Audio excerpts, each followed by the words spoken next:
Live, local, breaking. News you can trust. This is the North State's News at 5. Good evening. Welcome to the North State's News on a windy Wednesday, the day after the night before. I'm Mike Mangus. We continue our election coverage tonight. Keeping in mind these are semi-official results in Shasta County, all the ballots from voters at precincts on Election Day, but there are tens of thousands of ballots yet to be processed. Starting here in Shasta County, the high-stakes race for Shasta County District 3 Supervisor. Incumbent Mary Rickert looking for a third term, while Corky Harmon is hoping to unseat her, and so far he is. Harmon has 60% of the vote to Mary's 40%, and we'll hear from Corky tonight at 5:30. The outcome of the race will affect the balance of power on the Board of Supervisors and the direction of Shasta County.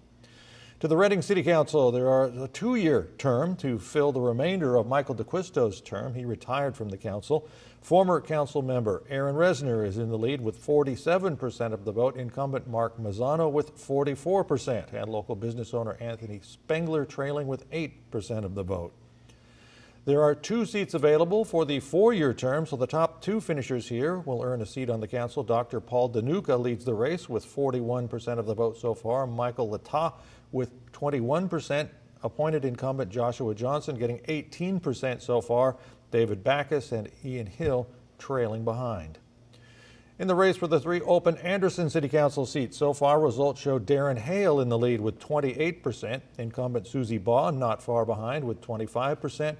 Bonnie Simmons 24%, and incumbent Stan Newts with 22%, each one separated by less than 100 votes. In the city of Shasta Lake, 3 seats are open, and the top 3 right now are Daniel Ringwelski with 24% of the vote, incumbent Greg Watkins with 22%, and Tony Coates with 17%. Incumbent Janice Powell has 15%, Dolores Lucero with 13%, and incumbent Tina Eisenbeis 10%. Shasta County voters are also deciding on Measure P, an eminent domain charter amendment. It supports a change to the charter that prevents the county from using the power of eminent domain to acquire private property and give it to another private property owner without the owner's consent. The yes vote barely in the lead, 51 to 49% for the no. And Measure Q is another charter amendment that would allow supervisors to appoint or call for a special election to fill a vacancy of an elected department head. So far, the no vote leading the yes, 56 to 44%. And now let's go to our sunset cam. The Hasselrod Injury Law sky camera looking over the downtown Reading area. Wind starting to calm down a bit. It's been gusty today. First Alert forecaster Sarah McCoy is here for Brian Schofield tonight, tracking the conditions. Hey, Sarah. Hey Mike, that's right. Some areas had 40-mile-per-hour gusts, but here at the Reading Airport, the gauge only recorded a 29-mile-per-hour gust. But check out that breeze there. Still continuing this evening, moving down the valley there. And we've got Oroville Willows all catching a piece of that, and your red flag warning is set to expire shortly after your wind advisory. So red flag warning expiring tomorrow morning at 7 a.m. So it is going to go through the night. And then your wind advisory is going to expire this evening around 6 p.m. So not much longer for that wind advisory. Things are dying down to just a breeze. And as we get into the overnights tonight, we've still got some freezing spots out there, and that's going to continue through your season. But the city of Mount Shasta just barely freezing. Bernie and Alturas dropping down into the 20s. Notice Chester 21, but we're mid to low 40s there along the I-5 corridor, and we're warming up quite nicely tomorrow for a lot of all of our areas, but that will be coming up. Back to you, Mike. Thank you, Sarah. There were some evacuation orders and warnings this morning in Happy Valley where a wildfire broke out about 9:30 this morning off Lassen Avenue. Strong winds were pushing it, but CAL FIRE able to contain it at 12 to 14 acres. It started when a debris burn pile escaped. Today was not a burn day. Please don't burn when it's windy like this. We still are in official burn season. We did have a little bit of rain, so people might think that the fuels are moist and it might be safer to burn. However, fuels are still dry, and right today and yesterday is a no burn day, and that is due to the wind that we currently have. Some reminders: you need a burn permit. Your pile should be no larger than 4 by 4 feet. Have water and tools available. Call the Shasta Air Quality Burn Line to see if it is a burn day. And when you put it out by 5 at night, pour water on the pile, stir it with your tool, and feel if it is still warm. Repeat until you no longer feel any heat. About 22,000 PG&E customers in 17 counties had their power shut off last night and into this morning because of a public safety power shutoff. The PSPS outages are shown here in the purple. Locally, almost 450 customers in areas of Butte County like Big Bend, Concow, and other communities on Highway 70 are dark. In Tehama County, almost 1,100 customers in the Rancho Tehama and Flournoy areas have no power, and upwards of 500 customers lost power in western parts of Glenn County. Shasta County is not expected to be affected. The utility does these when there's a mix of strong wind, dry conditions, and the elevated fire weather concerns. There are several community resource centers available for people whose power has been shut off. Each one typically includes Wi-Fi, areas to charge your devices, and seating, along with blankets, snacks, and water. There's one at Concow Elementary School on Nelson Bar Road, one at the Rancho Tehama Association on Park Terrace Road. Flournoy Elementary School on Pasquenta Road is also open as a center, and a resource center is also set up at Elk Creek Junior Senior High on County Road 309. They're all open until 10 tonight. The North States News' Mina Saya spoke with the PG&E today about the PSPS, and here's her report. We do public safety power shutoffs as a last resort, and these are always in high fire threat areas.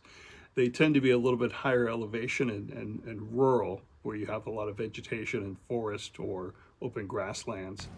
PG&E cites high winds, low humidity, plus other contributing weather conditions as the reason for the public safety power shutoff protocols taking place. The utility says the weather can cause a huge fire hazard in rural areas in particular, and they're doing what they can to best prevent any disasters from happening. Have all customers back on Thursday. We will be restoring power throughout the day, so not everyone will get their power back on at the same time. As soon as those hazardous wind conditions pass, we can begin the process to patrol and inspect our power lines to ensure there is no damage and that it is safe to restore power. Any customers who have their power turned off can go to resource centers put in place by the company where they can charge their phones or other electronic devices. Snacks are also provided along with Wi-Fi and other essential supplies. Anyone who needs help with finding local hotel stays, getting ADA accessible car rides, or help with meal replacements, call 211. You can also text PSPS to 211-211 or go to 211.org. In Chico, Mina Saya, the North States News. Chico State students are among the youngest voters. What they're paying most attention to this election season after the break.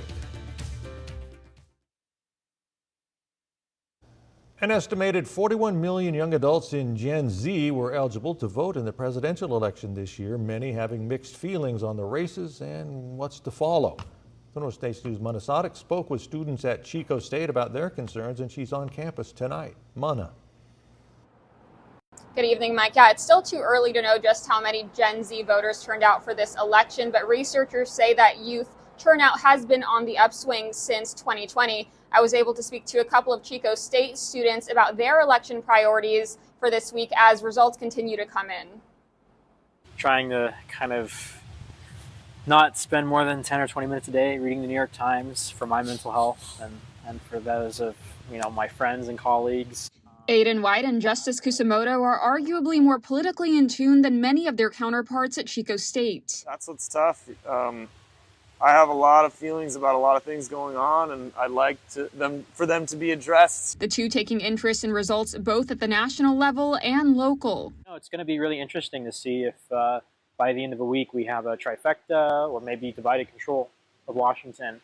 And also here locally, are we going to have a a narrow Republican majority or a narrow Democratic majority on the city council. Pointing to a battle between progressive and conservative priorities in the race between incumbent Dale Bennett and Monica McDaniel, which are separated by a razor-slim margin. White saying, understandably, not everyone is paying attention. It's a lot to add to your plate when you're already maybe a full-time student working a job or 2 jobs and paying your rent, dealing with utilities, especially around here. It's hard to live. The pair singling out a long list of priorities this election, among them the Middle East and Asia, housing and fiscal policy, and the environment. Whoever occupies the White House or the city council or the state legislature, they're going to have a huge impact on, what types of taxes we pay, whether we continue to subsidize fossil fuel companies. The silent victim of a lot of these disagreements is the planet.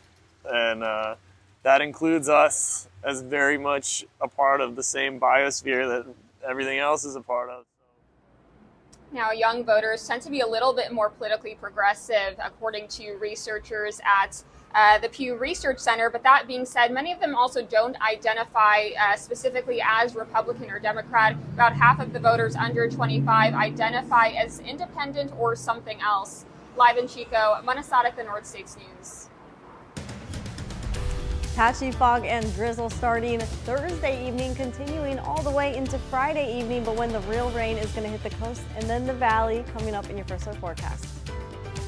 And more election results from Tehama County and statewide elections when we come back. Welcome back. We're continuing to cover unofficial results from last night.